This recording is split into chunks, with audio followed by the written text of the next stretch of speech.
saya kebetulan mempunyai tugas dari program Guru Penggerak Angkatan ke-7 Kabupaten Serang, di mana tugas itu dinamakan dengan diseminasi budaya positif.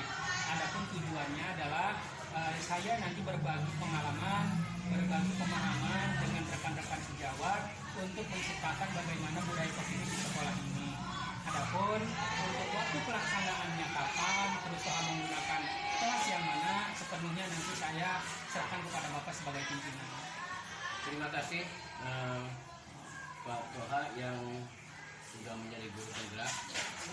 Memang ini salah satu syarat yang diperlukan untuk kelengkapan di dalam penggerak ini. Silakan saya sebagai pimpinan di sini mempersilakan untuk Bapak bekerja ya. Kaitan dengan diseminasi ini memang perlu dibutuhkan. Saya juga sudah mendengar dari yang lain juga bahwa untuk kelas 5, silakan kelas 5 aja tempat pertemuannya dengan teman-teman sejawat. Mangga silakan, itu bisa mengizinkan. Baik, terima kasih Bapak atas waktu, atas dukungannya yang begitu penuh dari Bapak kepada saya untuk melaksanakan program diseminasi ini. Besar harapan saya program atau diseminasi yang akan dilaksanakan di sekolah ini bisa memberikan manfaat bagi saya khususnya, terutama bagi rekan-rekan dan umumnya bagi peserta didik yang ada di sekolah kita. Terima kasih Bapak sekali lagi atas dukungannya. Terima kasih. Assalamualaikum warahmatullahi wabarakatuh.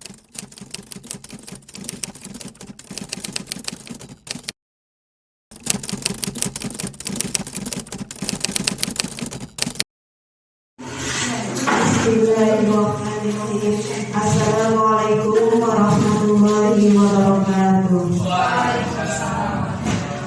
Baiklah, Bapak dan Ibu Guru, saya sebagai pembawa acara akan membacakan susunan acara diseminasi budaya positif di UPT SDN Cibogor. Yang pertama, pembukaan. Yang kedua, menyanyikan lagu Indonesia Raya.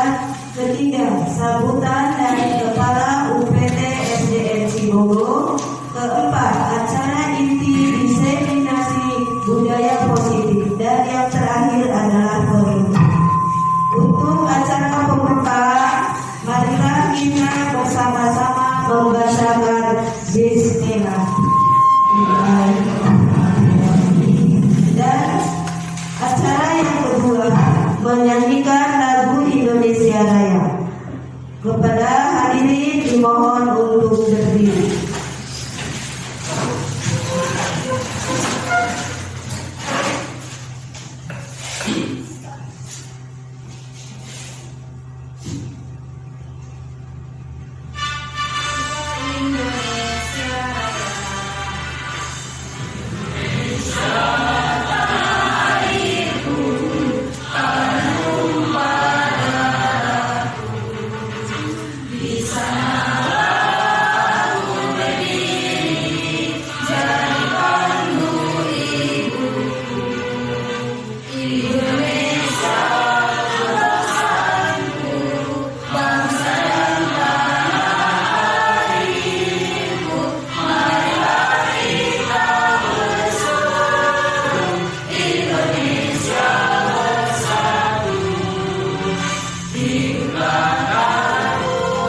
persilahkan. Assalamualaikum warahmatullahi wabarakatuh. Alhamdulillah rabbil alamin wassalatu wassalamu ala asyrofil anbiya wal mursalin wa ala alihi wa sahbihi ajmain. Amma ba'du. Marilah kita pertama-tama panjatkan puji syukur kehadirat Allah Subhanahu wa taala. Begitu pula sholawat dan salam marilah kita limpahkan kepada junjungan kita, yakni Nabi besar Muhammad sallallahu alaihi wasallam, kepada keluarganya, kepada sahabatnya, dan tak lupa kepada kita semua sebagai umatnya. Amin, amin ya rabbal alamin. Bapak Ibu, rekan-rekan guru UPT SD Negeri Cibogor yang saya hormati dan kami banggakan, kami merasa bersyukur sekali bahwa pada hari ini ada satu kegiatan, yakni kegiatan guru penggerak. Di awal beliau memang sedang melakukan kegiatan di kami di sini di sekolah yang disebut dengan desiminasi, yaitu beliau ini angkatan ke-7, ya Pak ya, angkatan ke-7 untuk Kabupaten Serang. Yang mudah-mudahan besok lusa kami mengharap sekali teman-teman dan rekan-rekan sekalian semuanya menyusul kembali untuk mendaftar menjadi guru penggerak yang sudah merupakan kewajiban. Desiminasi dapat kita artikan bahwa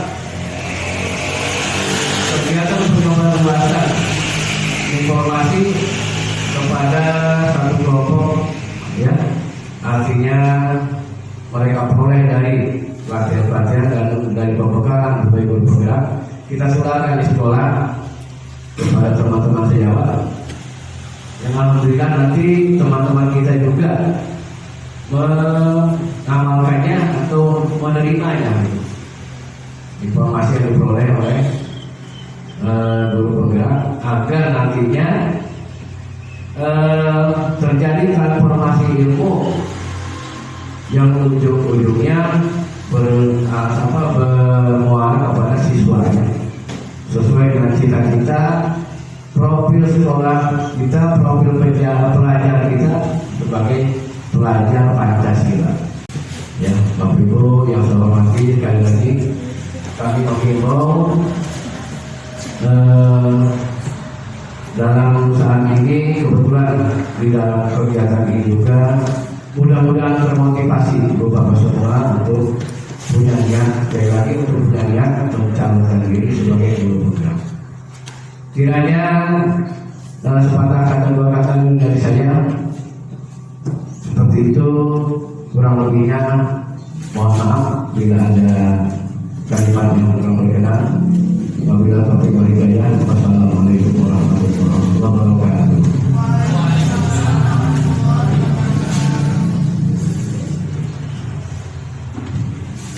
Terima kasih kepada Bapak Kepala UPT SDN Cibogor yang telah memberikan sambutannya.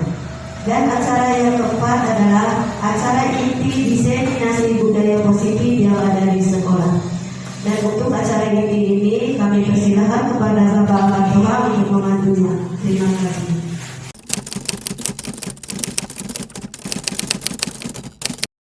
Assalamualaikum warahmatullahi wabarakatuh.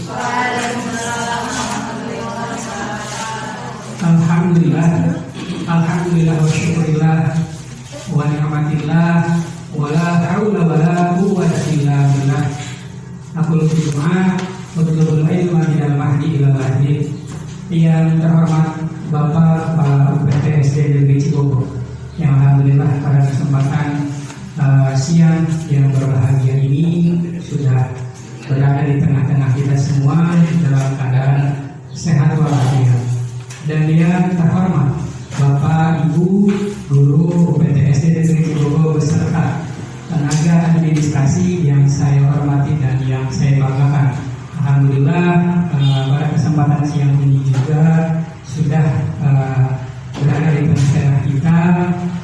acara kegiatan diseminasi budaya positif di UPT Negeri Cibubur.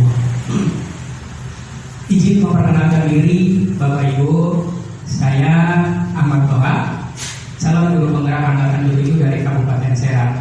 Di sini posisinya masih calon, ya, jadi belum bisa dikatakan sebagai guru penggerak, artinya masih dalam proses pendidikannya. Jadi sedikit mengulas tentang perjalanan calon guru penggerak angkatan 7 ini Bapak Ibu, di mana prosesnya dimulai dari 2022 kemarin, ya, kemudian dari seleksi esai, kemudian wawancara, dan terakhir adalah penetapan calon peserta guru kita. Kemudian dari mulai bulan November kemarin, saya sudah melaksanakan proses pendidikan selama 2 bulan, di mana dalam rentang 2 bulan tersebut saya sudah menyelesaikan 1 modul, dan dari 1 modul tersebut ada sebuah tugas modul 1.1, 1.2, 1.3, dan diakhiri dengan 1.4, di mana modul 1.1 itu membahas tentang filosofi dari pemikiran Ki Hajar Dewantara.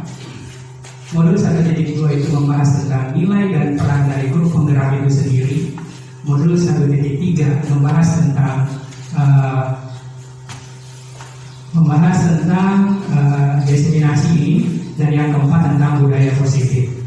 Baik Bapak Ibu, begitulah sekelumit perjalanan yang sudah saya laksanakan selama 2 bulan ini, dan ini adalah tugas terakhir yang harus saya buat tentang budaya positif atau diseminasinya. Jadi pemahaman yang sudah saya dapatkan selama proses 1 bulan ini, baik itu saya mengerjakan tugas secara individu di LMS, kemudian mengerjakan tugas dengan kelompok setiap hari, kemudian mengerjakan tugas juga dengan kelompok di kelas setiap minggu, dan mendapatkan pemahaman dari fasilitator juga, kemudian yang terakhir mendapatkan pemahaman dari instruktur juga, dan terakhir dari rangkaian modul 1.1 sampai dengan 1.4 ini diseminasikan dengan menciptakan budaya positif. Oke, karena berhubung hari ini sudah siang, kelihatannya Bapak Ibu sudah lemas sekali, ya, karena sudah hampir jam 12 ya. Oke, saya ini mencoba konsentrasi Bapak Ibu terlebih dahulu, ya. Saya punya sebuah permainan sedikit untuk mengecek konsentrasi Bapak Ibu. Kita santai saja Bapak Ibu. Di sini saya bukan ingin menggurui Bapak Ibu, ya, tapi hanya sekadar berbagi pengalaman, berbagi pengetahuan apa yang saya dapat di program guru penggerak angkatan 7, ya. Jadi clue-nya adalah apa yang saya katakan, ya, apa yang saya katakan itu silakan dilakukan, ya. Misalkan yang saya katakan adalah pegang telinga, maka ibu otomatis harus mengikuti apa yang saya katakan, ya. Kemudian misalnya saya pegang hidung, maka ibu juga harus mengikuti. Ya, pokoknya clue-nya adalah apa yang saya katakan ibu lakukan. Oke, siap? Siap, semangat! Semangat! Oke. Mulai yang pertama nih, misalnya saya pegang rambut, kemudian pegang hidung, dan pegang mata. Setelah itu pegang hidung kembali. Ada beberapa yang masih bingung, luar biasa. Ayo tepuk tangan buat kita semua. Oke. Sebelum kita mulai, saya mohon maaf terlebih dahulu kepada Bapak Ibu. Di sini saya bukan untuk memberikan materi, ya, atau menggurui Bapak Ibu, karena di sini alhamdulillah guru-gurunya sudah tersertifikasi semua atau sudah menjadi guru profesional semua. Sedangkan mungkin saya levelnya masih jauh sekali dari Bapak Ibu semua, ya. Jadi sekali lagi mohon maaf, mohon izin. Di sini saya bukan ingin menggurui Bapak Ibu, tetapi saya hanya ingin berbagi pengalaman apa yang saya dapat, apa yang saya temukan, apa yang saya pahami ketika saya mendapatkan pendidikan di program guru penggerak angkatan 7 ini. Oke, Bapak Ibu, judulnya adalah Diseminasi Budaya Positif di UPT Negeri Cibubur. Nah, ketika Bapak Ibu mendengar kata budaya positif di UPTS Negeri Cibogor, nah, ketika Bapak Ibu mendengar kata budaya positif di UPTS Negeri Cibogor, kira-kira kegiatan apa sajakah menurut Bapak Ibu yang masuk ke dalam kategori budaya positif? Ada yang mau berpendapat kira-kira? Oh ya, silakan Ibu Ani Rusmawati, silakan. Kemudian mohon izin untuk menjawab.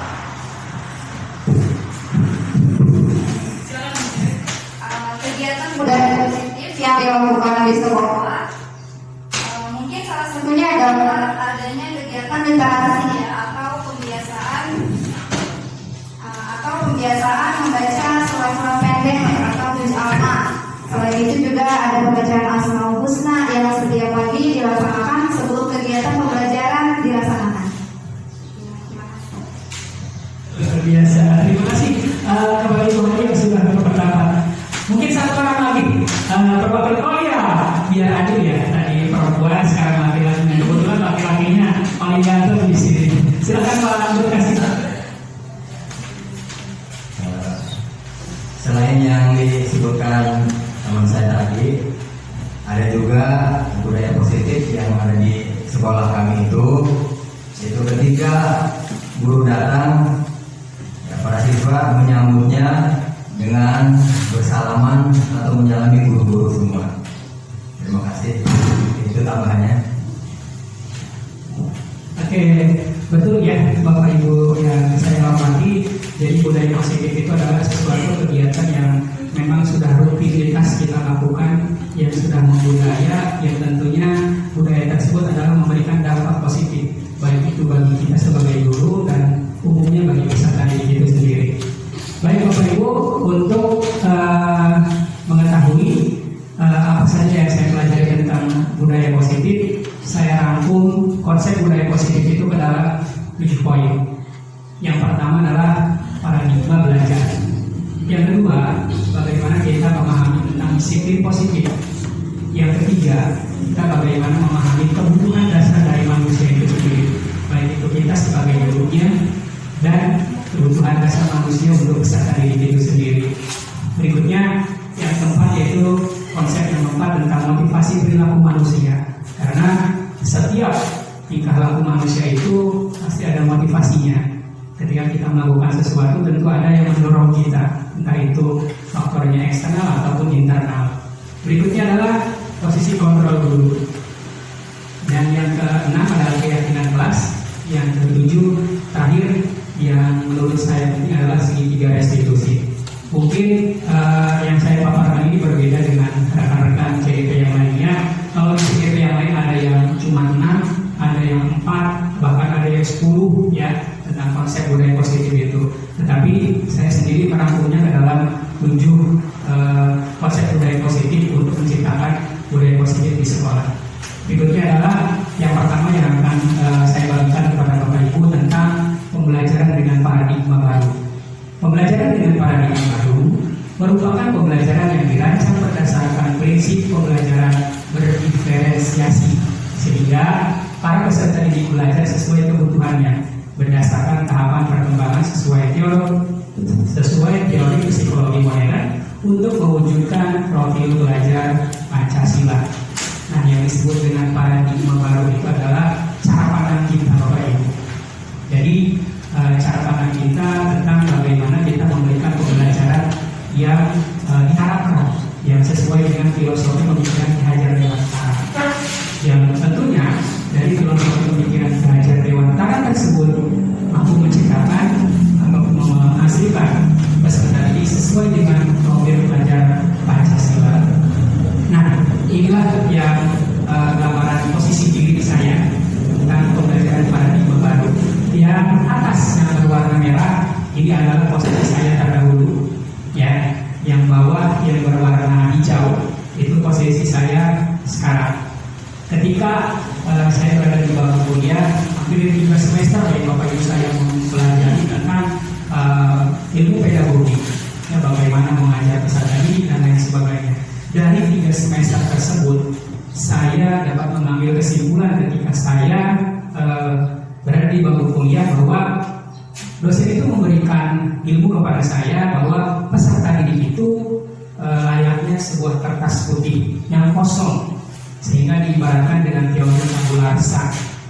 Jadi kosong, melontok, bersih, dan tugas orang tua lah yang memberikan coretan-coretan kepada peserta didik itu. Ya, jadi ketika gurunya mau membuat si peserta didik menjadi A, maka gurunya lah yang membuat. Sehingga proses pembelajarannya adalah teacher center, Bapak Ibu. Artinya berpusat kepada guru, kumaha guru baik seperti itu. Jadi tidak melibatkan siswa maunya seperti apa sih yang dibutuhkan oleh siswa. Dan ini saya lakukan selama beberapa tahun, itu mengajar seperti ini, sesuai dengan teori tabula rasa, dengan teacher center, dan hasil tolak ukur yang saya gunakan untuk mengetahui apakah pembelajaran yang saya gunakan tersebut akan berhasil, yaitu dengan nilai. Jadi saya merasa senang sekali ketika peserta didik tersebut mampu mendapatkan nilai di atas KKM. Misalkan KKM-nya 70, peserta didik tersebut mendapatkan nilai 80-90, maka saya merasa bahwa ini saya berhasil mengubah peserta didik tersebut atau menyampaikan materi kepada peserta didik tanpa saya berpikir, bagaimana perilakunya ke depan, bagaimana sikapnya yang baik pada guru dan lain sebagainya, bagaimana attitude-nya dan lain sebagainya. Tanpa berpikir seperti itu, pokoknya yang jadi tolak ukur saya adalah ketika saya terdahulu adalah bagaimana mentransfer ilmu kepada peserta didik. Nah, setelah saya mempelajari filosofi pemikiran Ki Hajar Dewantara tentang filosofi pemikiran Ki Hajar Dewantara ini yang saya pelajari di modul 1.1 sampai dengan 1.4 selalu berkaitan. Ternyata dari calon guru penggerak angkatan ke-7 ini, materinya itu bukan materi yang sangat berat, tapi materi yang bisa membuka mata hati kita bahwa proses pembelajaran yang saya lakukan selama ini ternyata kurang tepat. Ternyata pembelajaran yang tepat itu yang sesuai dengan filosofi pemikiran Ki Hajar Dewantara. Yang seperti apa sih Bapak Ibu? Menurut filosofi pemikiran Ki Hajar Dewantara, bahwa proses pembelajaran itu harus bersifat menuntut dalam artian peserta didik itu dipegang tangannya, kemudian berjalan beriringan. Kita sebagai guru tidak mendahului, dan siswa pun sebagai peserta didik itu tidak berada di belakang. Tapi bagaimana kita memegang tangan peserta didik, kita saling berjalan bersama-sama untuk bagaimana menuntut peserta didik ini agar mereka dapat menjadi peserta yang memiliki budi pekerti yang baik sesuai dengan profil pelajar Pancasila. Sehingga proses pembelajarannya pun bersifat student center atau berpusat kepada guru. Saya sudah mulai walaupun masih belum maksimal, jadi proses pembelajarannya sudah saya tawarkan kepada peserta didik. Misalkan hari ini kita akan membuat kerajinan, misalkan saya tawarkan kepada peserta didik, materinya nih menempel, misalkan kemarin di kelas 6 materinya tentang menempel, kira-kira kita akan menempel apa nih, di sini ada kolase dan lain sebagainya. Tetapi materi kolase itu tidak diberikan oleh peserta didik. Pak, kita menempel yang lain saja, kita cari sumbernya di mana, di YouTube dan lain sebagainya. Nah, itu juga sesuai dengan filosofi pemikiran Ki Hajar Dewantara bahwa proses pembelajaran itu harus sesuai dengan kodrat Allah dan kodrat zaman. Kodrat zaman artinya zamannya itu adalah sekarang sudah mengenai teknologi. Berarti kita harus menggunakan teknologi dan lain sebagainya, harus bisa mengimbangi. Waktu zaman saya sekolah dulu tidak ada asesmen nasional, tidak ada siswa yang harus mengerjakan soal di komputer dan lain sebagainya. Sekarang dituntut sangat luar biasa sekali ya Bapak Ibu. Nah itulah, sedangkan untuk tolak ukurnya saya tidak menggunakan nilai lagi, tapi saya lebih menggunakan kepada keberhasilan pembelajaran itu, bagaimana menciptakan peserta didik itu sesuai dengan profil pelajar Pancasila. Yang mana sih profil pelajar Pancasila ini yang diharapkan? Tentunya Bapak Ibu yang sudah melaksanakan kegiatan kurikulum merdeka, ya seperti guru kelas 1, guru kelas 4, ini sudah hafal betul tentang profil pelajar Pancasila ya. Guru kelas 1 ya, sama guru kelas 4 sudah hafal. Tapi berhubung ini diberikan kepada saya akan mengulasnya karena guru kelas 5, guru kelas 3 dan 4 masih belum mendapatkannya. Sedikit berbagi ya Bapak Ibu tentang profil pelajar Pancasila yang kita harapkan. Ada 6 dimensi Bapak Ibu. Dimensi yang pertama yaitu adalah beriman dan bertakwa kepada Tuhan Yang Maha Esa. Alhamdulillah ya, di sekolah kita sudah terlaksana dengan baik. Setiap pagi kita kita mengadakan kegiatan literasi pukul 7.15, ya, membaca surat-surat pendek dari Al-Kasur sampai Anas, kemudian dilanjut dengan Asmaul Husna. Kemudian peserta didik juga betul tadi seperti yang dikatakan Pak Guru Hasim, setiap gurunya datang selalu menyambut dengan saling tangan dan lain sebagainya. Itu sebagai bentuk perwujudan dari beriman dan bertakwa kepada Tuhan Yang Maha Esa. Berikutnya adalah berkebinekaan global. Ini dapat dimaknai bahwa peserta didik kita ketika mereka sudah lulus dari sekolah ini, mereka mampu menghargai, ya, menghargai kebinekaan atau keberagaman yang ada di luarnya, sehingga tidak menjadi crash atau masalah bagi peserta didik ketika mereka menemukan sesuatu yang berbeda. Berikutnya adalah bernalar kritis. Jadi bagaimana kita menciptakan peserta didik kita itu yang mempunyai nalar kritis. Ya, sedikit bercerita nih Bapak Ibu. Ketika saya mengajar di kelas 5, kemudian di sana ada proses terjadinya pelangi. Ya, kemudian saya bertanya kepada peserta didik, ada yang tahu kenapa proses terjadinya pelangi? Kemudian banyak peserta didik yang ngacu. Proses terjadinya pelangi itu karena adanya 7 bidadari katanya sedang mandi. Oh, itu kata siapa? Itu kata ibu saya katanya. Dan karena mereka tidak memiliki nalar kritis, maka pengetahuan yang mereka terima itu mereka telah bulat-bulat. Dan mereka sampaikan juga kepada adiknya bahwa ketika ada pelangi, maka ada 7 bidadari yang sedang mandi. Dan mereka baru tahu konsepnya ketika saya jelaskan bahwa teori pelangi itu adalah seperti itu. Ya. Nah, bagaimana kita menciptakan peserta didik yang bernalar kritis? Artinya ketika mereka mendapatkan informasi, mereka tidak menelannya secara bulat-bulat. Apalagi sekarang zamannya IT, ya Bapak Ibu, zamannya IT luar biasa. Ketika ada berita yang kita baca judulnya saja, langsung kita sebarkan. Banyak orang yang tersandung dari kasus seperti itu. Kenapa? Karena tidak bernalar kritis. Kemudian mandiri kritis. Kemudian mandiri dapat diartikan bahwa peserta didik itu mampu melaksanakan tugasnya secara sendiri, artinya tidak tergantung kepada orang lain. Ya. Berikutnya adalah gotong royong. Gotong royong alhamdulillah di kita sudah sangat luar biasa. Ketika ada proses yang meninggal, misalkan ada orang tua peserta didik, luar biasa. Tanpa dikomando oleh gurunya pun, peserta didik akan mengumpulkan beras sebagai wujud dari gotong royong tersebut. Luar biasa kita ya. Alhamdulillah sudah berlangsung dan berikutnya adalah dimensi yang tadi adalah kreatif. Nah, bagaimana kita menciptakan peserta didik yang kreatif, yang mampu bersaing di dunia internasional maupun nasional yang sekarang. Jadi kesimpulannya Bapak Ibu, dari paradigma baru tersebut, bagaimana kita menciptakan peserta didik yang ada di sekolah kita tercinta ini di UPTS Negeri Cibogo ini sesuai dengan profil pelajar Pancasila yang memiliki 6 dimensi. Materi yang kedua yang akan saya coba berikan kepada Bapak Ibu yaitu tentang makna disiplin. Ya, disiplin berasal dari kata disiplina yang artinya belajar. Disiplin mengacu pada disiplin diri yang memiliki tanggung jawab terhadap apa yang dilakukannya berdasarkan nilai yang diyakini. Disiplin positif merupakan salah satu cara penerapan disiplin yang bertujuan untuk menumbuhkan kesadaran serta memberdayakan peserta didik tanpa imbalan, penghargaan, reward, ancaman atau hukuman. Sekedar berbagi Bapak Ibu, sebelum saya mengikuti kegiatan guru penggerak ini untuk mendisiplinkan peserta didik, saya mengacu kepada 3 ini. Kepada 3. Ini yang pertama penghargaan. Yang kedua ancaman dan hukuman. Jadi untuk mendisiplinkan peserta didik itu saya selalu menggunakan ancaman ataupun hukuman.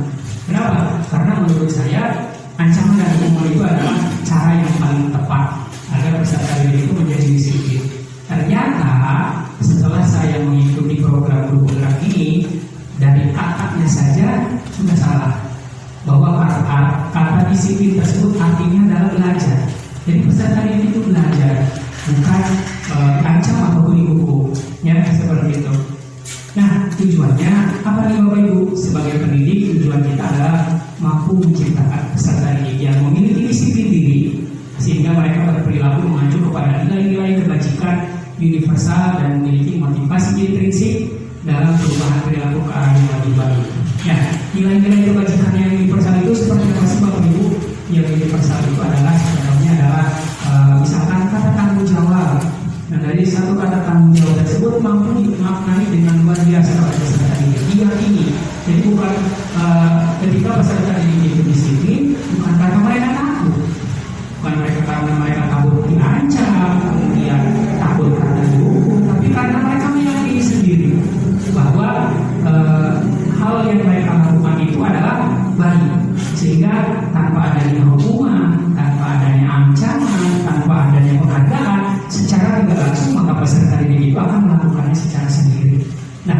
kita menumbuhkan motivasi intrinsik ini. Jadi bukan ekstrinsik lagi yang motivasinya Bapak Ibu. Nah, yang ketiga yaitu tentang kebutuhan dasar manusia. Kebutuhan dasar manusia adalah segala sesuatu yang kita lakukan untuk mendapatkan apa yang kita inginkan. Seluruh tindakan yang kita lakukan memiliki tujuan tertentu, dan semua usaha terbaik yang kita lakukan adalah dalam rangka agar kebutuhan dasar kita terpenuhi dengan baik. Betul sekali Bapak Ibu. Ya, setiap tindakan kita memiliki tujuan. Apa yang saya lakukan hari ini juga memiliki tujuan. Tujuannya apa? Tujuannya tidak mungkin setiap orang berbeda-beda. Mungkin tujuannya adalah ada yang ingin menjadi kepala sekolah, tujuannya ada yang ingin ketika dapat program pendidikan PPG dan lain sebagainya bisa langsung rekognisi dan lain sebagainya. Tapi tujuan saya adalah yang pertama adalah buat pengalaman, ya. Yang kedua dengan kita bergabung dengan orang-orang yang masuk ke dalam kategori guru penggerak ini mampu membuka wawasan yang tadinya pola pikir kita masih terbelakang. Jadi dengan kita sering diberikan materi dengan fasilitator, kemudian kita sering bekerja kelompok dengan teman-teman, berdiskusi dan lain sebagainya tentang memecahkan masalah, jadi pola pikir kita mulai terbuka, ya. Nah, kebutuhan dasar manusia itu apa saja sih Bapak Ibu? Saya rangkum ke dalam 5. Jadi kebutuhan dasar manusia itu ada 5. Yang pertama adalah kebutuhan dasar bertahan hidup, ya. Meliputi apa? Meliputi 2 hal, yaitu fisiologis dan psikologis. Fisiologisnya adalah kebutuhan dasar hidup itu adalah makan, kemudian pakaian, tempat tinggal, dan kebutuhan berkembang biak mungkin itu masuk ke dalam fisiologis. Sedangkan untuk psikologisnya adalah keamanan dan kesehatan. Kemudian kebutuhan dasar yang kedua adalah kasih sayang dan rasa diterima. Misalkan rasa diterima, diperdulikan, berbagi dan lain sebagainya. Yang ketiga adalah penguasaan, bagaimana mereka ingin dianggap, kemudian ingin memimpin, diakui dan lain sebagainya. Keempat adalah kebebasan. Jadi ketika kebutuhan dasar yang keempat ini adalah misalkan mereka ingin memiliki pikiran, mencoba hal baru, mampu mengendalikan arah dirinya. Dan kebutuhan yang terakhir adalah kesenangan, bermain atau humor, antusiasme dan lain sebagainya. Dari lima kebutuhan dasar ini Bapak Ibu, tentu yang paling urgent atau yang harus dipenuhi adalah dari nomor 1, 2, 3, dan 4 dan 5 dulu. Ya, jadi ketika kebutuhan nomor 1 belum terpenuhi, pasti orang tersebut tidak akan melakukan atau memenuhi kebutuhan dasar yang kelima misalkan. Kenapa? Karena urutannya seperti itu. Jadi ada urutannya berdasarkan kaidah-kaidah yang sudah ditentukan. Saya ambil contoh, ya, untuk memahami tentang 5 konsep kebutuhan dasar manusia ini. Saya ambil contoh dalam satu kasus. Misalkan ada guru kelas 2 nih sedang bingung sekali karena ada siswanya yang bernama Ahmad Mukari. Misalkan dia sering melakukan hal-hal yang luar biasa, ya. Jadi guru kelas 2 ini bingung karena si Ahmad Mukari ini melakukan hal yang luar biasa. Melakukan hal yang luar biasa ini seperti apa? Dia selalu mengambil bekal makanan punya temannya ketika berada di kelas. Akhirnya guru kelas 2 ini bingung, memanggillah si Muhtadi. Dari satu kasus ini kita dapat mengetahui kebutuhan dasar mana sih yang sedang ingin dipenuhi oleh peserta didik tersebut. Ya, misalkan si Muhtadi tersebut kita panggil atau dipanggil oleh guru kelas 2-nya. Kemudian ditanya, Muhtadi, kamu kenapa ketika di kelas selalu mengambil makanan punya teman-teman kamu? Ya, maka si Muhtadi menjawab, Bu, saya mengambil makanan itu karena saya tidak dikasih bekal oleh orang tua saya. Maka secara tidak langsung si Muhtadi tersebut atau si anak didik tersebut sedang memenuhi kebutuhan dasar yang pertama, yaitu tentang bertahan hidup karena mereka tidak dikasih bekal oleh orang tua. Itu jawaban yang pertama, ilustrasinya. Ini jawaban yang kedua. Si Muhtadinya menjawab, Muhtadi, kenapa kamu ketika di kelas selalu mengambil makanan punya teman-teman kamu? Karena saya ingin teman-teman di kelas itu memperhatikan saya, termasuk ibu guru juga memanggil saya di kantor. Nah, berarti yang dilakukan oleh si Muhtadi tersebut, dia ingin dia itu mendapatkan kasih sayang dan rasa diterima.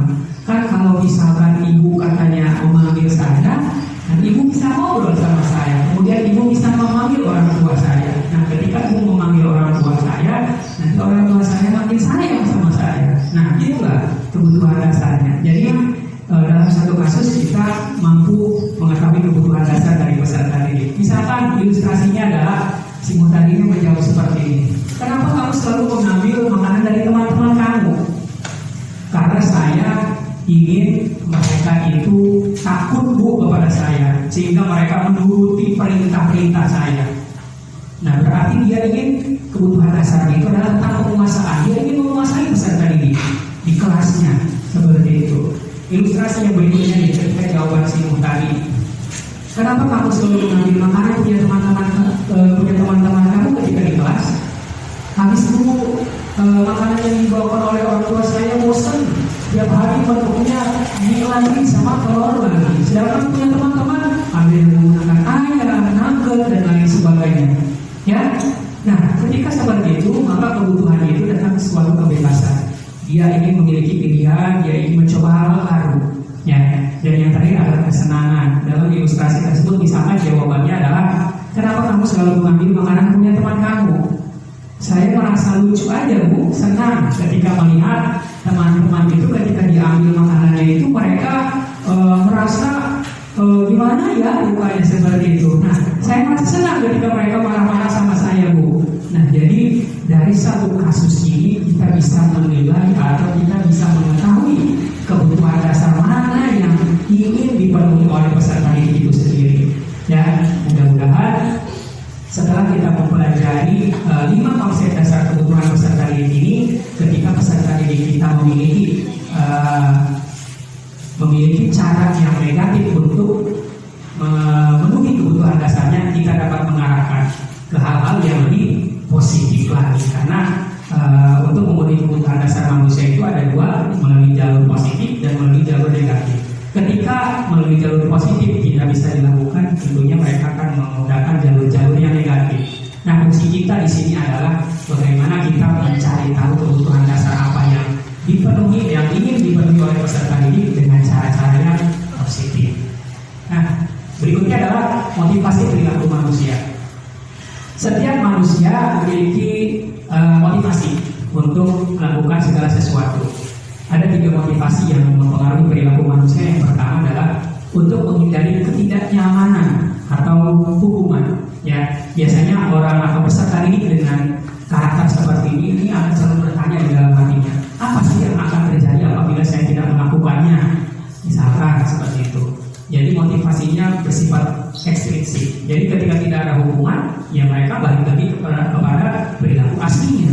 Kenapa? Karena motivasinya hanya untuk menghindari ketidaknyamanan atau hukuman. Motivasi yang kedua yaitu untuk mendapatkan hadiah atau penghargaan dari orang lain. Nah, ini sudah kita lakukan. Biasanya tiap bulan ya kan, kita setelah literasi itu peserta didik ditampilkan. Ya. Nah, itu peserta didik secara tidak langsung mereka mau, ayo Pak latihan biar kita dapat hadiah atau juara. Bagus motivasi. Motivasi yang kedua ini masuk ke dalam kategori yang sedang, ya, yang sedang karena sudah ada inisiatif dari peserta didik. Tetapi ketika pentasnya sudah selesai, mereka tidak berlatih kembali, melupakan begitu saja. Nah, bagaimana kita menciptakan motivasi yang ketiga kepada peserta didik untuk menjadi orang yang mereka inginkan dan menghargai diri sendiri. Jadi biasanya orang yang memiliki motivasi intrinsik ini selalu bertanya nih dalam dirinya, saya akan menjadi orang yang seperti apa? Baik, berikutnya kita akan coba menggali tentang hukuman, konsekuensi dari restitusi. Hukuman bersifat tidak terencana atau tiba-tiba. Peserta didik tidak tahu apa yang akan terjadi dan tidak dilibatkan. Hukuman bersifat satu arah dan yang tidak perlu yang memberikan dan memberikan itu dari Allah. Ya, jadi ketika kita menghukum, tiba-tiba peserta didik melakukan kesalahan, dihukum. Kamu salah, kamu harus seperti ini. Tanpa peserta didik bisa membela diri dan lain sebagainya. Itu disebut dengan hukuman. Berikutnya adalah konsekuensi. Konsekuensi itu sudah terencana dan sudah disepakati. Misalkan kita ada sebuah konsekuensi. Ketika peserta didik membuang sampah sembarangan, maka secara otomatis teman-teman yang melihatnya akan menyuruh peserta didik tersebut untuk melakukan push up sebanyak 20 kali. Ya. Jadi peserta didik itu ketika sudah melakukan konsekuensi salah, ya mereka tahu konsekuensinya seperti itu atau hukumannya seperti itu. Yang ketiga adalah restitusi. Restitusi merupakan proses kolaboratif yang mengajarkan murid untuk mencari solusi untuk masalah mereka dan membantu murid berpikir tentang orang seperti apa yang mereka inginkan. dan bagaimana harus memperlakukan orang lain. Nah, inilah posisi yang ketiga yang harus kita laksanakan. Berikutnya adalah dihukum oleh penghargaan. Seperti yang saya katakan tadi, bahwa proses memberikan penghargaan kepada peserta didik itu jika dilakukan secara terus-terusan itu ibaratnya sebuah perjuangan. Contoh, ada guru kelas 2 lagi nih, misalkan ketika istirahat, ketika keluar kelas, maka guru tersebut siswanya akan bertanya ke kelas itu, masuk keluar dari ruangan kelas tersebut dengan cara juga dan lain sebagainya. Dan guru kelas 2 tersebut misalkan memberikan sebuah bintang kepada peserta didik berikutnya. Jadi yang keluar dengan tertib akan mendapatkan bintang. Nah, tiba-tiba guru kelas 2-nya sakit 3 hari nggak masuk. Misalkan sakitnya sakit panas dan sebagainya, sakit aja. Kemudian 3 hari nggak masuk, tiba-tiba oleh guru kelas 4. Nah, ketika guru kelas 4 masuk, ketika sudah selesai pembelajaran, dia istirahat, langsung juga kembali. Kenapa? Karena tidak adanya penghargaan yang diberikan oleh guru pengganti tersebut. Akhirnya, apa guru pengganti tersebut? Kok ini anak ketika mau istirahat ditunggangi luar biasa ketika mau keluar? Kenapa? Kok tidak bisa tertib? Kenapa? Karena ada penghargaan. Dihukum oleh penghargaan, pengaruh jangka pendek dan jangka panjang. Kemudian penghargaan tidak efektif, ya seperti yang saya ungkapkan tadi. Jadi begitu penghargaannya tidak ada, maka prosesnya akan kembali lagi seperti awal. Kemudian penghargaan berusaha hukuman. Misalkan peserta didik dapat penghargaan sudah rapi, kemudian teman-temannya yang sudah rapi itu mendapatkan bintang. Oh, dia udah berusaha nih, misalkan untuk mendapatkan penghargaan, tapi pada kesempatan hari itu tidak, maka dia akan biasanya iri kepada teman yang mendapatkan penghargaan tersebut. Nah, berikutnya penghargaan mematikan kreativitas, karena mereka tahu yang harus mereka lakukan ketika keluar kelas itu adalah dengan rapi, maka tidak ada pemikiran yang lain selain keluar kelas dengan rapi. Ya, jadi mematikan kreativitas peserta didik. Berikutnya adalah dihukum oleh penghargaan itu, penghargaan mengurangi ketepatan, penghargaan menurunkan kualitas, dan penghargaan mengurangi motivasi intrinsik. Ini sering saya lakukan ketika peserta didik sudah selesai, mau pulang nih, kemudian saya tanyakan kepada peserta didik, 6 kali 5 berapa? Kemudian peserta didik dengan cepat menjawab lagi, 20 Pak. Kemudian jawab lagi, oh salah Pak, 25 dan lain sebagainya. Padahal setiap hari mereka sudah menghafalkan dan mereka sudah hafal. Kalau 6 kali 5 itu adalah 30. Makanya ketika mereka ingin mendapatkan penghargaan, ketepatan mereka tentang knowledge atau daya pikir mereka itu mulai menurun kembali.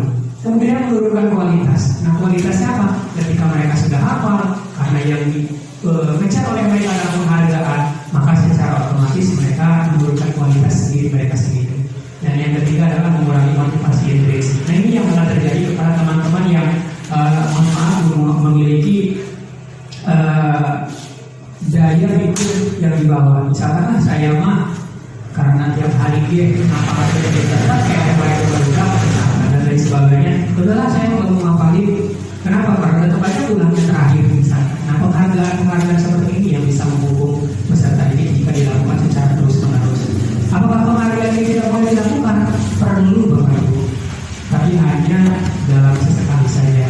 Yang pernah dibahas itu di modul program itu penghargaan seperti apa nih? Misalkan ketika ada semester 1, semester 2 ada pembagian rapor, misalkan peserta ini dikasih nih penghargaan berupa piagam, kemudian ada hadiah lainnya. Nah, dalam kurun waktu 1 semester ini nanti peserta ini akan berusaha sebaik mungkin untuk mendapatkan nilai terbaik. Nah, penghargaannya ada di terakhir.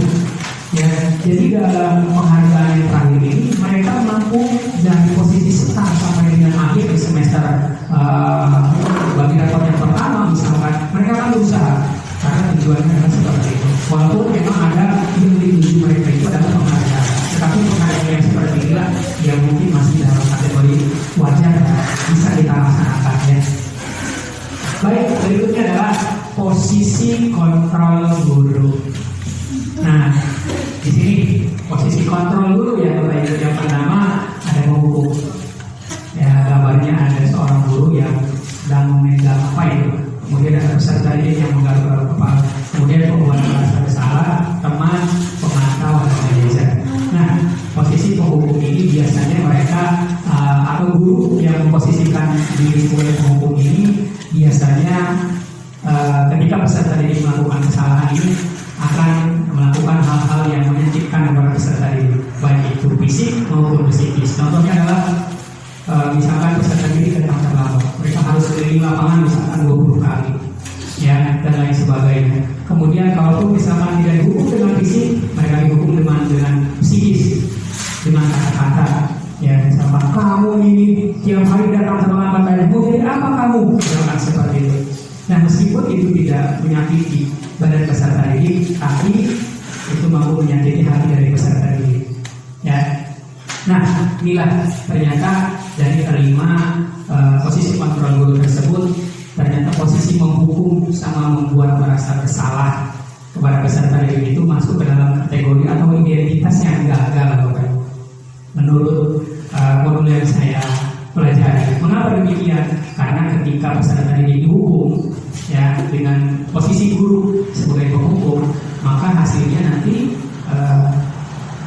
peserta didik itu akan memberontak ketika mereka dihukum, kemudian akan menyalahkan orang lain, kemudian berbohong. Ya, bahkan dampaknya bagi murid adalah ketika kita menghukum peserta didik, apalagi menghukumnya misalkan di depan orang banyak atau di depan peserta didik yang lain, misalkan ributin di dalam kelas, kemudian suruh maju. Ketika suruh tunjuk hidungnya sampai pembelajaran selesai, maka itu dapat mendendam peserta didik itu nanti akan mengurangi, akan mendendam kepada gurunya, ya, seperti itu. Kemudian pembuat merasa bersalah biasanya akan membuat kelas menjadi hening. Kemudian setelah kelas membuat hening, kemudian mengambil posisi, ya, yang menggunakan suara-suara yang lembut, ya, sehingga peserta didik itu merasa bersalah. Contohnya adalah kalimatnya adalah kamu seharusnya sudah tahu, ibu lelah sekali mengajarkannya, ibu stres misalkan, ya, dan lain sebagainya. Ibu kecewa sama tingkah laku kalian hari ini. Jadi mereka merasa peserta didik itu nanti akan merasa bersalah. Ya, hasilnya apa? Ya, mereka akan menyembunyikan, maaf bu, saya seperti ini karena seperti ini. Misalkan. Ya, mereka akan menyangka, berbohong dan lain sebagainya. Dampak pada akhirnya mereka akan rendah diri, Bapak Ibu. Ya, mereka akan rendah diri kenapa? Karena dia sudah membuat gurunya itu merasa bersalah. Dan saya juga sering ternyata melakukan hal ini. Dan yang sering saya lakukan adalah posisinya adalah sebagai penghukum dan membuat merasa bersalah. Ya, wah, luar biasa sekali. Sampai ada julukan Pak Muhammad sedang galak dan lain sebagainya. Nah, seperti itu. Kenapa? Karena saya belum mempelajari tentang posisi kontrol guru ini. Setelah saya mempelajari tentang posisi kontrol guru ini, sedikit demi sedikit cara pandang saya ubah. Ya, jadi tidak menggunakan posisi menghukum lagi. Contohnya ketika kelas 6 belum mengumpulkan resume, saya tidak menghukum mereka. Ya, kadang sedikit membuat mereka merasa bersalah. Kemudian saya tawarkan solusinya, ya, sehingga mereka bisa mencari solusinya sendiri. Kemudian dengan identitas berhasil atau sukses, tetapi kontrolnya masih dalam kategori lemah, yaitu teman atau pemantau. Biasanya guru dengan kategori ini dekat sekali dengan murid, ya, dekat sekali dengan murid.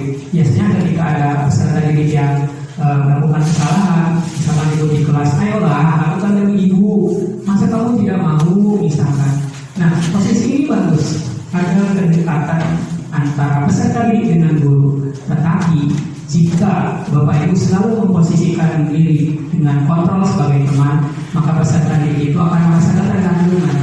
Misalkan dia diajak sama guru yang lain, dia tidak akan merasa nyaman karena dia merasa nyamannya dengan guru tersebut.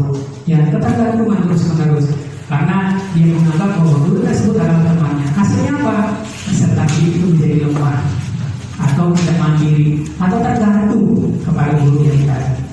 Berikutnya adalah pemantau. Nah, inilah yang sering saya lakukan juga, Bapak Ibu. Ketika proses memantau itu adalah memantau, melihat peserta didik berdasarkan peraturan yang ada. Apa peraturannya? Peserta didik ada yang bawa sampah, ada yang laporan, Pak, si A misalkan bawa sampah sembarangan. Maka secara tidak langsung saya bertanya, kamu tahu kan konsekuensinya apa ketika membawa sampah sembarangan? Siapa tahu apa? Usah 20 kali misalkan seperti itu. Mereka akan melakukan. Nah, inilah posisi pemantau itu seperti ini. Biasanya dampak bagi peserta didiknya adalah melibatkan memberatkan pada sanksi atau hadiah untuk dirinya sendiri. Nah, terus posisi yang mana yang paling bagus Bapak Ibu. Dan menurut modul yang saya pelajari, posisi yang paling bagus adalah posisi manajer. Ngapain sih posisi manajer? Jadi mengajukan pertanyaan-pertanyaan kepada peserta didik. Posisi kontrol Bapak Ibu, kasusnya adalah ketika siswa mengobrol ketika guru sudah menjelaskan materi di kelas. Biasanya ketika posisi kontrol sebagai penghukum, guru akan bertanya, maju ke depan, sehingga siswa kaget maju ke depan, deg-degan. Kemudian dia akan deg-degan, kemudian maju. Oke, kita mengacu, kita coba lagi ke posisi kontrol yang kelima yang baca tentang manajer. Ya, posisi kontrol yang kelima ketika kita menggunakan posisi kontrol manajer, biasanya guru itu memanggil setelah proses kegiatan belajar selesai, menanyakan kesalahan kamu apa, lalu bagaimana cara kamu untuk memperbaikinya. Ya, tetapi dalam posisi kontrol manajer seperti ini juga kadang ada peserta didik yang melaksanakan, dan ada juga ya ketika mereka tahu solusinya, tahu cara memperbaikinya, kadang juga tidak melaksanakan dengan baik seperti itu. Tapi inilah posisi yang terbaik, tanpa menghukum, tanpa membuat merasa bersalah, tanpa hal-hal yang lainnya, tetapi kita memberikan solusi kepada peserta didik yang diinginkan solusi itu oleh peserta didik sendiri. Berikutnya, nah saya punya teks nih Bapak Ibu untuk mengetahui jauh mana kira-kira pemahaman Bapak Ibu tentang posisi kontrol. Karena jujur ya Bapak Ibu, saya sendiri baru mengetahui posisi kontrol ini ketika saya mengikuti program pendidikan guru penggerak. Oh ternyata untuk mengontrol peserta didik itu ada posisi-posisinya. Ternyata saya selama ini bertahun-tahun ternyata salah ya Bapak Ibu. Nah ketika ada dialog seperti ini, kamu sudah melanggar peraturan sekolah, kamu tahu konsekuensinya. Setelah upacara, kamu beri atributnya ke operasi dan jangan diulangi lagi. Oke, kira-kira menurut Bapak Ibu, posisi kontrol dengan dialog seperti ini masuk ke dalam kategori posisi kontrol yang mana? Ada yang berpendapat? Boleh, masih malu-malu. Silakan, gak usah malu-malu ya. Kita di sini berbagi. Kira-kira masuk ke dalam posisi kontrol yang mana beserta alasannya? Kenapa sih masuk ke dalam posisi kontrol apa? Terima kasih kesempatannya. Menurut saya di situ posisi kontrol guru itu sebagai pemantau. Alasannya karena ada konsekuensi. Nah di situ berarti peserta didikan sudah mengetahui tentang aturan dan jenis hukuman apa yang akan diterima jika peserta didik melanggar aturan. Oke, luar biasa. Kita lihat ya posisi kontrolnya yang mana nih, karena juga ada konsekuensinya. Peserta didik sudah tahu ketika melaksanakan. Kata Ibu Hani Rusmawanti, posisi kontrolnya itu adalah sebagai pemantau. Wah luar biasa. Berarti apa yang sudah saya bagikan kepada Bapak Ibu sudah bisa dipahami tentang posisi pemantau. Berikutnya lah, saya masih punya dialog lagi nih. Nah, posisi kontrol manakah? Apakah aku? Ayo dong, ikuti aturan sekolah. Tolong bantu ibu atau bapak ya. Ya sudah, tidak apa-apa ya, jangan sampai berbuat seperti ini lagi. Nah, ketika ada dialog seperti ini, kira-kira masuk ke dalam posisi kontrol mana Bapak Ibu? Ada yang mau berpendapat? Siapa? Oh ini dulu yang laki-laki dulu, silahkan. Ya, yang laki-laki dulu. Terima kasih. Akan coba menjawab. Menurut saya itu masuk ke posisi kontrol teman ya. Alasannya guru memposisikan diri sebagai teman karena ada saling ketergantungan atau saling membantu antar peserta didik dengan guru. Mungkin itu jawabannya. Baik, luar biasa. Ada saling ketergantungan katanya antara peserta didik, saling memahami, saling ya tolong menolong katanya. Kita lihat apakah teman? Oke, luar biasa. Berikutnya, posisi kontrol apakah aku nih? Ini yang sering saya lakukan ya, Bapak Ibu. Karena terlambat, pelaku lari mengelilingi lapangan 10 kali putaran. Ada peserta ini yang lama sudah lama kemudian ketahuan karena terlambat kamu lari mengelilingi lapangan 10 kali putaran. Peserta ini kaget. Ya, ketika ada sebuah kira-kira saya dukung lagi apa nih sama gurunya nih. Nah, dengan dialog seperti ini kira-kira ini masuk ke dalam posisi kontrol Bapak. Ada yang mau berkomentar? Oh ya, yang belum dulu ya, yang belum dulu. Luar biasa antusiasnya ya. Ya, terima kasih. Kalau menurut saya, ini masuk ke dalam posisi kontrol penghukum. Alasannya, ketika peserta didik tidak mengetahui jenis hukuman yang akan didapat dan hukuman yang diberikan bersifat sakral. Itu menjadi alasannya. Oke. Terima kasih, luar biasa. Betul ya. Jadi ketika ada jawabannya adalah hukum. Jadi ketika peserta didik sudah terlambat dihukum, suruh lari 10 kali lapangan, mereka nggak tahu nih. Deg-degannya luar biasa. Jadi hukumannya secara tiba-tiba masuknya ke dalam posisi kontrol. Berikutnya adalah, nah ketika ada dialog seperti ini, sudah berapa kali ibu bapak harus memberitahu kamu selalu saja mengecewakan hati ibu bapak. Nah ketika ada dialog seperti ini, ada kata-kata halus dan lain sebagainya. Kira-kira masuk ke dalam posisi kontrol mana nih? Ada yang mau berpendapat? Siapa? Oh ibu nih, sebentar Pak. Ini sudah. Ya, sudah. Kita coba yang dulu ya.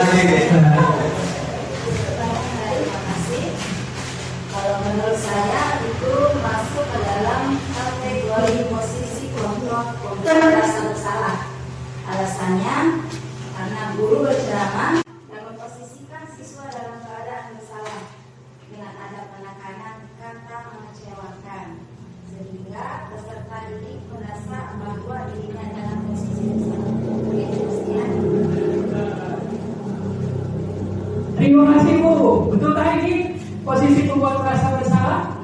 Betul. Alhamdulillah ya. Dari posisi kontrol, dialog-dialog tadi sudah bisa dijawab dan kemudian sudah bisa alasannya sudah bisa dikemukakan dengan sangat luar biasa.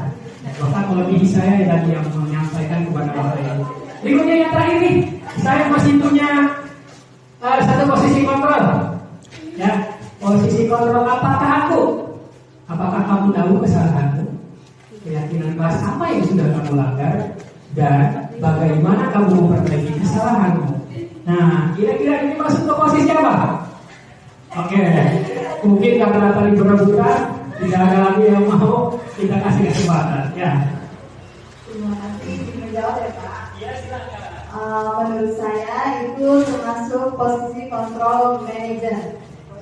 Alasannya karena adanya dialog antara guru dan peserta didik, adanya pertanyaan keyakinan tentang nilai-nilai yang diyakini oleh peserta didik. Nah, kemudian adanya solusi yang didapat oleh peserta didik untuk menyelesaikan masalahnya sendiri.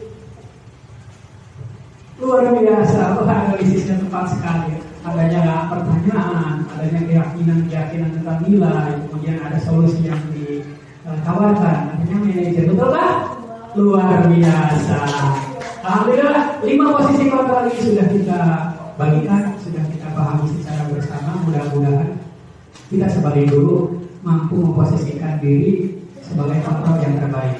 Tetapi mudah-mudahan dari kontrol-kontrol yang sudah kita bahas ini, kita bisa memahaminya dan bisa menerapkannya kepada peserta didik kita. Berikutnya adalah masih ada 2 lagi ya Bapak Ibu, keyakinan kelas. Mengapa keyakinan kelas? Saya bercerita dulu. Ketika Bapak Ibu menggunakan helm ketika berkendara di motor, ya, ada ketika saya bertanya, kenapa Bapak menggunakan helm? Karena helm itu penting buat saya. Ketika saya jatuh dari motor, helm akan melindungi kepala saya. Bahkan ada lagi yang menjawab, karena ada polisi itu di pos. Nah, ketika ada yang menjawab polisi, peraturannya seperti itu. Mereka ketika sudah lewat pos polisi, dibukalah helmnya. Setelah dibuka jatuh, kepalanya terbentur. Ya, kenapa? Karena mereka hanya mengandalkan sebatas peraturan saja, tidak meyakininya. Kalau mereka meyakini bahwa helm itu mampu melindungi kepala mereka, ada polisi, nggak ada polisi, ya mereka akan memakainya seperti itu. Ya.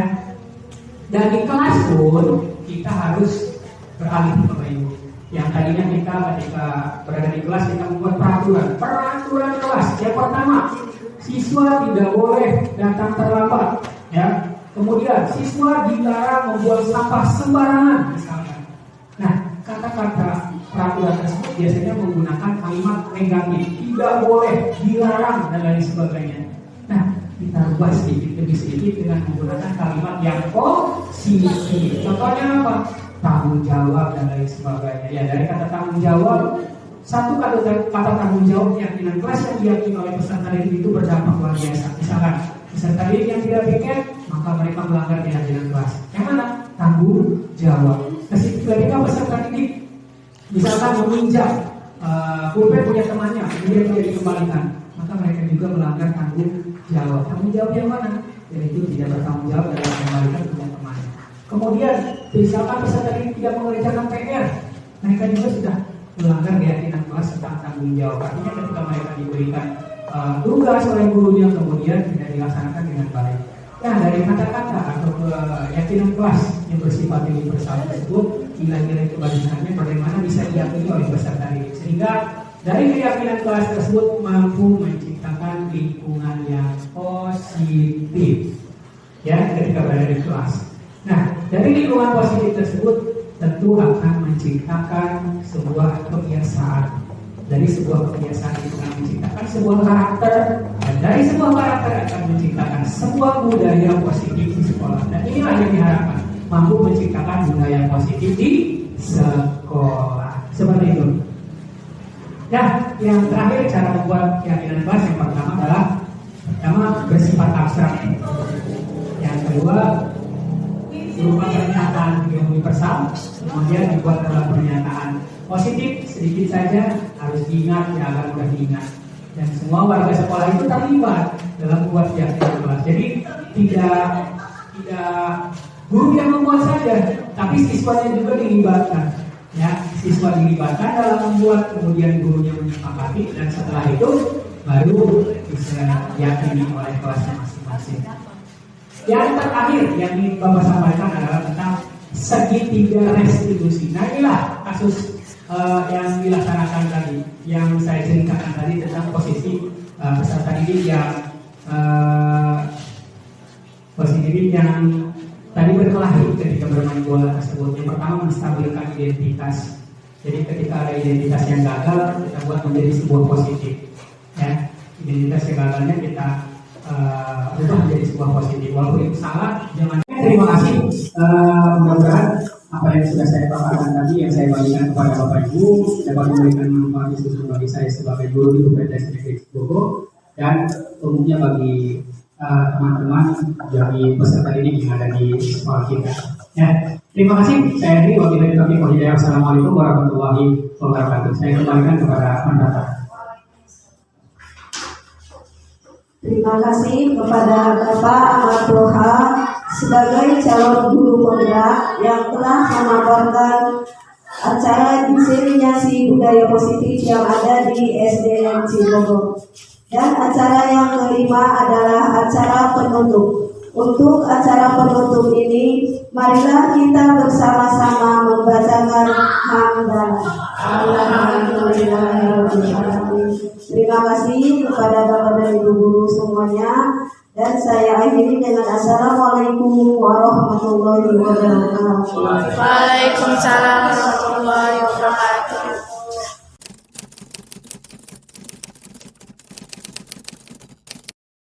Baik, assalamualaikum warahmatullahi wabarakatuh. Waalaikumsalam warahmatullahi wabarakatuh.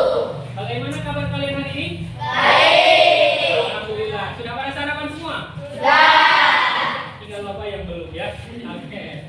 Hari ini anak-anak kita akan membuat suatu keyakinan kelas, di mana biasanya kan kita di kelas itu ada sebuah peraturan. Ya. Maka kita di kelas 6 masih ada terpampang di sini jelas ada peraturan kelas 6. Yang pertama, dilarang membuang sampah sembarangan. Ya, dilarang mencoret-coret tembok, dilarang meminjam alat-alat tulis punya teman dan harus mengembalikannya seperti itu. Nah, peraturan tersebut menggunakan kalimat negatif. Di antaranya adalah dilarang.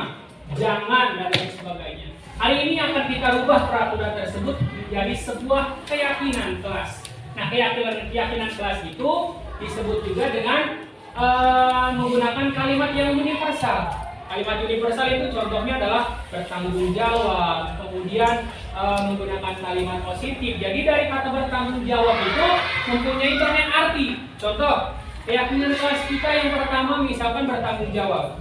Ya, dari kata bertanggung jawab, maka siapa saja yang tidak piket itu sudah melanggar keyakinan kelas kita. Ya, kenapa? Karena dia tidak bertanggung jawab dengan tugas yang sudah diberikannya. Kemudian dari kata bertanggung jawab, misalkan kita sedang belajar nih, kemudian ada teman yang lainnya sedang meminjam piket, kemudian tidak dikembalikan, maka itu juga masuk ke dalam kategori tidak bertanggung jawab. Nah, hari ini kita akan membuat suatu keyakinan kelas. Sebelum membuat keyakinan kelas, Bapak ingin bertanya dulu kepada kalian, kelas yang seperti apa yang kalian inginkan? Acungkan tangan, coba.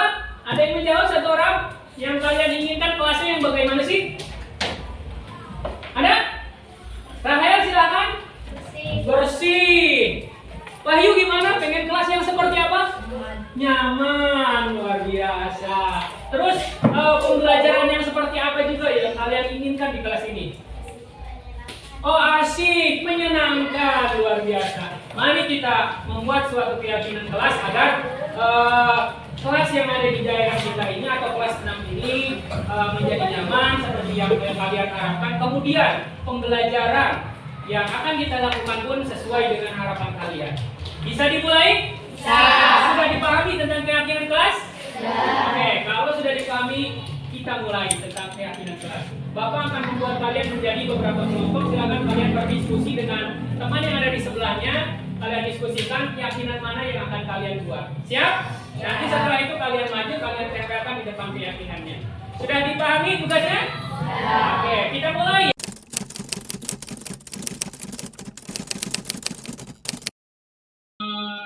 Bagikan stick note yang akan kalian tulis tentang keyakinan kelas. Silakan kalian berdiskusi dengan kelompoknya masing-masing. Ya. Ini satu meja, Bapak bagikan satu. Silakan kalian berdiskusi. Kemudian ditulis keyakinan kelas yang mana yang kalian penginkan. Kemudian setelah itu nanti kita tempelkan di depan. Ya.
bersemangat karena memiliki keyakinan kelas.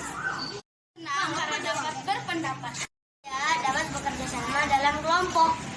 Saya bahagia bisa bekerjasama dengan lebih kompak dengan kelompok.